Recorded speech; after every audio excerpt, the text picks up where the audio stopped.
আসসালামু আলাইকুম। ভেঙে গেল সেভেন সিস্টার্স ভারতের পতাকা, সরিয়ে মণিপুরি পতাকা। অন্যর ঘরে আগুন লাগাতে ব্যস্ত ছিল ভারতের প্রধানমন্ত্রী নরেন্দ্র মোদী, কিন্তু নিজের ঘরে যে এত বড় ফাটল রয়েছে সেটা ভুলে গিয়েছিল। দর্শক, এ প্রথমবার না, এর আগেও বেশ কয়েকবার যেই সেভেন সিস্টার্স খ্যাত রাজ্যগুলো আছে সেখানে ব্যাপক বিদ্রোহ বিক্ষোভ দেখা দিয়েছে। ইতিহাস বলে যে সবাই ইচ্ছায় বা স্বেচ্ছায় ভারতের এই মানচিত্রের মধ্যে নিজেদেরকে অ্যাড করেনি। কিছু কিছু জায়গায় চীন যেমন তাইওয়ানকে জোরপূর্বক নিজেদের মানচিত্রে ঢুকিয়ে রেখেছে, ভারতও ঠিক একই কাজগুলো করেছিল। তো এজ এ রেজাল্ট সেখানে কি হচ্ছে? বিক্ষোভ এই মুহূর্তে সেভেন সিস্টার্সের অন্যতম একটা অঙ্গ।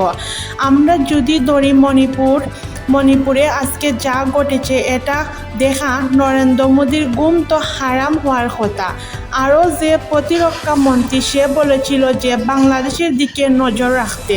আহারে বেটা, বাংলাদেশের নজর না রেখে তোমার দেশে রাখো। সেখানে যে ড্রোন আসছে, রকেট হামলা হয়েছে, দেখছেন। এসব মিশনারিজ ভারতের গণমাধ্যম বলছে কোথায় থেকে পাইল। আর সবচেয়ে আজব বিষয় হচ্ছে, আজকে ভারতের জাতীয় পতাকা সরিয়ে দিয়ে মণিপুর রাজ্য উড়ছে তাদের নিজস্ব একটা পতাকা। আর এই পতাকাটা জানান দিচ্ছে যে তারা ভারতের অঙ্গরাজ্য হিসাবে তারা আসলে নিজেদেরকে দেখতে চায় না, স্বাধীন রাষ্ট্র হিসাবে দেখতে চায়। ভারতের উত্তর পূর্বাঞ্চলীয় মণিপুর রাজ্যের বিভিন্ন সরকারি ভবনে হামলা চালিয়েছে বিক্ষুব্ধ শিক্ষার্থীরা। আপনার স্থানীয় সময় সকালের দিকে মণিপুরের রাজভবন, জেলা প্রশাসকের ডিসি কার্যালয়ে বারবার তারা হামলা চালিয়েছে। এসব ডিসি অফিসে টানানো পতাকাটি নামিয়ে ভারতের জাতীয় পতাকা নামিয়ে সেখানে 7 রঙা একটি পতাকা উড়িয়েছে তারা। দেশটির সুসংবাদ মাধ্যম ইন্ডিয়া টুডের উত্তর পূর্বাঞ্চলীয় সংস্করণ তারা বলেছে, মণিপুরের শিক্ষার্থীরা সেখানকার প্রধান সরকারি বাসভবনগুলিতে হামলা চালাচ্ছে। শিক্ষার্থীদের এই বিক্ষোভ তীব্র আকার ধারণ করছে। ক্ষুদ্র শিক্ষার্থীরা রাজভবন এবং তৈবালের জেলা প্রশাসকের কার্যালয়ে হামলা করছে। এর আগে রাজ্যের নিরাপত্তা ব্যবস্থা বড় ধরনের পরিবর্তনের দাবিতে রাজধানী ইম্ফলের রাস্তায় নেমে এসেছিল হাজার হাজার শিক্ষার্থী। এ সময় তারা রাজ্যের নিরাপত্তা নিশ্চিতে সরকারি প্রশাসন ব্যর্থ হয়েছে বলে অভিযোগ করেছে বিক্ষোভকারী শিক্ষার্থীরা। রাজ্যের বর্তমান নিরাপত্তা উপদেষ্টাকে অপসারণ এবং মণিপুরের শান্তি ফেরাতে রাজ্য সরকারের হাতে সর্বোচ্চ ক্ষমতা দেওয়ার জন্য কেন্দ্রীয় সরকার নরেন্দ্র মোদীর প্রতি আহ্বান জানিয়েছে।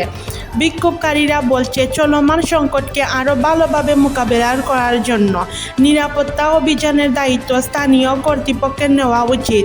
বিক্ষোভে অংশ নেওয়া শিক্ষার্থীরা রাজ্যের মুখ্যমন্ত্রী বীরেন সিংহের বাসভবনে হামলা চালিয়েছে।